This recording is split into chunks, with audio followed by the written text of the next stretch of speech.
本分局发现新建厅舍工程建筑外围鹰架受风力而发生左右摇摆现象，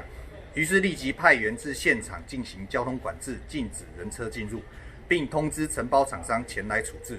而后随风势渐强，南坎路175巷一侧鹰架于是如预期中倒塌于道路上，范围约5公尺宽、50公尺长。